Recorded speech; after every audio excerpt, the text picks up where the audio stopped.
आप देख रहे हैं दी एक्सपोज न्यूज़। मैं अमित मेहता। जैसे कि हम देखते हैं कि जो हमारी जो जनरेशन है वह चेंज हो रही है, क्योंकि जो अभी पितृपक्ष चल रहा था, क्योंकि हमारे जो यूथ होती है, यूथ के माइंड में क्या होता है, वो हमारे शास्त्रों से कहीं ना कहीं भटकी हुई है, और शास्त्रों को समझाना भी हमारा फ़र्ज़ होता है कि हमें किन शास्त्रों को मानना चाहिए। और जैसे कि हम देखते थे कि श्राद्ध के तुरंत बाद ही नवरात्रि शुरू हो जाते हैं, तो इस बार भी थोड़ा लेट है, तो उन्हीं सभी पे हम चर्चा करेंगे। और जो हमारे साथ जाने माने ज्योतिष आचार्य रजनीश शास्त्री जी, और आइए हम उनसे करते हैं कुछ सवाल।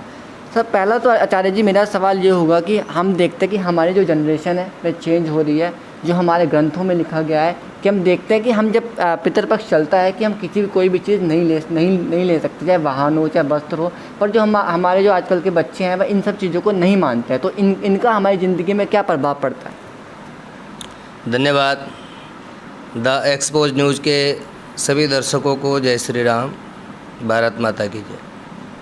बहुत ही अच्छा प्रश्न है आपका, और मैं समझता हूँ कि जो धर्म है, धर्म हमेशा जोड़ने का कार्य करता है। हमारी जो अब जनरेशन है वो कहीं ना कहीं इस चीज़ को लेकर के भटक गई है, तो इनको जोड़ने का काम अभी जैसे महामारी चली है, कोरोना नाम की महामारी चली, इतनी बड़ी महामारी चली है, वैश्विक महामारी चली है, तो इसने भी कहीं ना कहीं हमें संदेश दिया है धर्म के माध्यम से। और जो हमारे ऋषि मुनि थे वो बड़े ज्ञानी थे, ऋषि करतार और रिसर्च, तो उन्होंने एक रिसर्च करके एक नई चीज़ हमें दी। हर चीज़ को उन्होंने धर्म से जोड़ दिया ताकि हमारे जो लोग हैं उसको फॉलो करें, उसको माने। उन्होंने जैसे जोड़ दिया कि रात के समय गंगा सो रही होती है, उसमें स्नान नहीं करना है, तो उन्हें इस चीज़ को लेकर के भय रहता था कि कहीं ना कहीं हम नुकसान उठा लेंगे, पानी के पास जा कर के डूब जाएंगे। तो ऐसे बहुत सारी चीज़ों को उन्होंने, वैज्ञानिक आधार भी उनका धर्म से संबंधित चीज़ों का।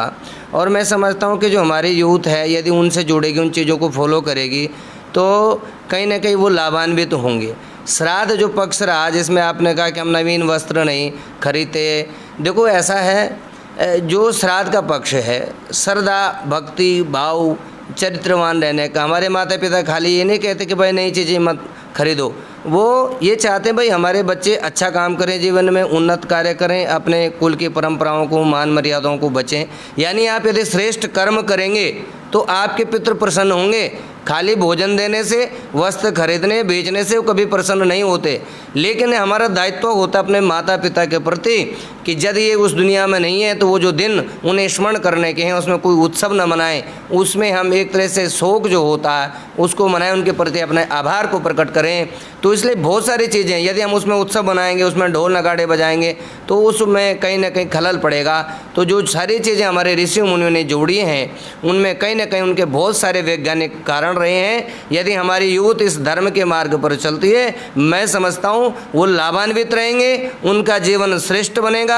वो एक आदर्श बालक के रूप में, आदर्श पति के रूप में, आदर्श विद्यार्थी के रूप में अपने जीवन को स्थापित करेंगे, और मानवीय मूल्यों के जो श्रेष्ठ आपकी एक होनी चाहिए, मानवता होनी चाहिए, वो कहीं ना कहीं उस मानवता को एक रखने का प्रयास करेंगे और जीवन में श्रेष्ठ और उन्नत कार्य को करेंगे। आचार्य जी, जैसे मेरा सवाल ये होगा कि जो इन सब चीज़ों को नहीं फॉलो करते हैं, तो उन बच्चों की लाइफ में इनसे क्या प्रभाव पड़ता है? हम चाहते हैं कि हमारे जो यूथ है उनको पता लगे कि वो ऐसे कोई नई वस्त्र खरीदते हैं, बाल कटवाने कोई मना किया जाता है, पर वो ऐसे करते हैं, तो उनके जीवन में इस चीज़ का क्या प्रभाव पड़ सकता है, क्या हानि? देखिए, दो तरह की चीज़ें होती हैं। एक तो ये बताया गया, एक व्यक्ति तो ये होता है कि मतलब जो धर्म को मानने वाला है। धर्म जब भी आप मानोगे, देखो आप जब सत्यता, शुचिता, दान, दया, ये सारी जो धर्म के कई अंग बताए गए, चार तो मुख्यतः रूप से हैं कि शुचिता हो, सत्यता हो, दया हो और दान हो। ये हमारे कल्चर में, हमारी संस्कृति में, भारतीय सभ्यता में है। जब हम कोई कार्य करते हैं, श्रेष्ठ कार्य करते हैं, अच्छा कार्य करते हैं, हमारा जो आत्मविश्वास है, हमारे अंदर पूरी पॉजिटिविटी आती है, हम अपने कार्य को पूरी तत्परता के साथ कर सकते हैं, निसंकोच होकर कर सकते हैं। किसी भय में नहीं रहते हैं जब हम धर्म को फॉलो करते हैं। जब हमें किसी चीज़ के लिए एक मना किया गया कि हमें कार्य नहीं करना, अब आप कर लेते हैं तो कहीं ना कहीं असमंजस की स्थिति में भी होते हैं।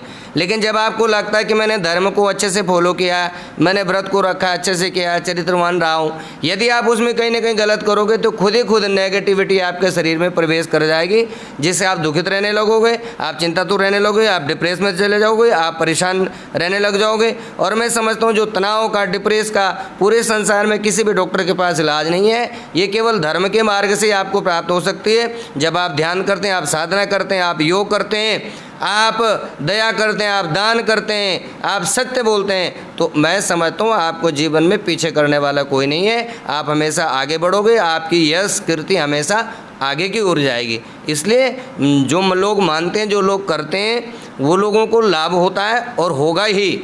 जो लोग नहीं करते हैं तो वो मैं समझता हूँ कहीं ना कहीं असमंजस की स्थिति में रहते हैं, कहीं ना कहीं उनके ऊपर नेगेटिविटी हावी हो जाते हैं, उनका क्रोध बढ़ जाता है, वो सही से बोल नहीं पाते, उनका वाणी पे नियंत्रण नहीं रहता। तो ये शारीरिक परिवर्तन हमें दिखाई देते हैं किसी न किसी रूप में। तो जैसे कि हम देखते थे कि पितृपक्ष के तुरंत बाद नवरात्रियाँ शुरू हो जाती, तो इस बार देरी आ रही है, तो इस बारे में आप क्या कहना चाहें?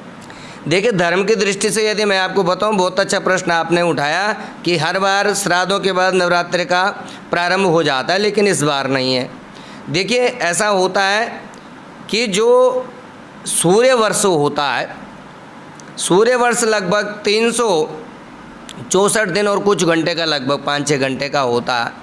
और जो चंद्र वर्ष होता है, चांद्र जो वो होता है, तो वो होता है 354 दिन का।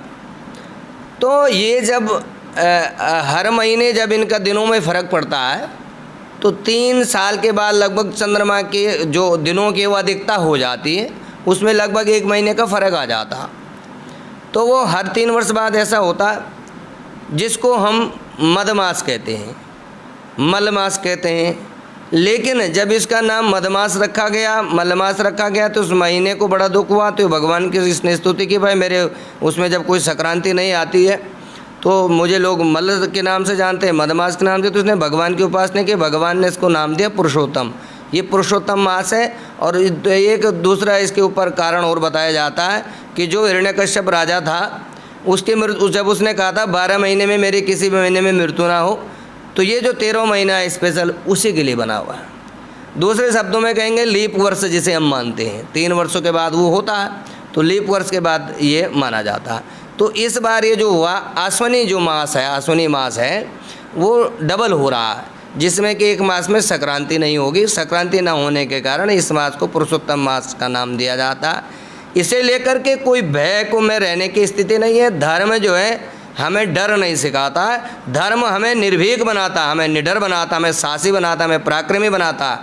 तो धर्म जब आप करते हैं, जब आप पूजा पाठ करते हैं, ध्यान करते हैं, जब आप चरित्रवान रहते हैं, जब आप वाणी पे नियंत्रण रखते हैं, जब आप किसी की निंदा नहीं करते हैं, जब आप माँ बाप की सेवा में हमेशा तत्पर रहते हैं, जब आप धर्म कार्यों के लिए अग्रणी रहते हैं, जब आप समाज में अपनी भूमिका के लिए तैयार खड़े रहते हैं, तो मैं समझता हूँ उससे बड़ा श्रेष्ठ जीवन हो नहीं सकता। यदि आपने उन ज्ञान को अपने हृदय में धारण नहीं किया, ग्रह भी तब हमसे रुष्ट कब होते हैं। जैसे आप सब लोग पूछते रहते हैं ये ग्रह वो ग्रह, देखिए ग्रह के साथ साथ यदि आप चरित्रवान है, आपका राहु खराब चल रहा, भी कुछ ग्रहों का परिवर्तन होगा, राहु केतु का भी परिवर्तन होगा। बहुत से लोग भविष्यवाणी कर रहे हैं ऐसा होगा ऐसा होगा, लेकिन मैं समझता हूँ जब आप धर्म के शरण में होंगे तो आप पे भी कोई कभी दुष्प्रभाव नहीं पड़ेगा। हाँ, यदि आपका राहु खराब चल रहा है, आप उस राहु काल के अंदर आप मांस का सेवन करते हैं, आप मदिरा का सेवन करते हैं, आप गलत कार्य करते हैं, दूसरे को चीट करते हैं, दूसरे की निंदा करते हैं, दूसरे के बनी हुए को बिगाड़ते हैं, तो मैं समझता हूँ आपका राहु केतु क्या कोई भी ग्रह भला नहीं कर सकता है। इसलिए ग्रह हमेशा हमारा कल्याण करते हैं, भगवान हमारा कल्याण करते हैं, क्योंकि भगवान स्वयं आनंद स्वरूप है। ग्रह भी कभी हमें नुकसान नहीं देते हैं। जब आप धर्म ओर जाते हो तो आप जो है हमेशा श्रेष्ठता की ओर जाते हो, आपके पास संतोष आता है, आपसे घर से दरिद्रता दूर चली जाती है। जिस घर में लड़ाई झगड़ा नहीं होता है, प्रसन्नता से एक दूसरे का सम्मान करते हैं, एक दूसरे की प्रशंसा करते हैं, तो सारे ग्रह आपके अनुकूल होते हैं, आपसे प्रसन्न रहते हैं। तो जैसे कि आपने देखा, जो हमारा टॉपिक था, जो हम देखते थे कि जो आज की हमारी यूथ है वो जो पितृपक्ष के समय में हमने काफ़ी टाइम देखा है कि वो नए वस्त्र धारण ले लेते थे, ख़रीद लेते थे या बाइक ले लेते, तो उन सब चीज़ों का क्या प्रभाव पड़ता है ज़िंदगी में, हमने उस चीज़ के लिए पूछा। जो पितृपक्ष के बाद तुरंत बाद ही जो नवरात्रि आती थी, जो इस बार जो देरी आई है, हमने उन पर उससे सवाल पूछे। धन्यवाद।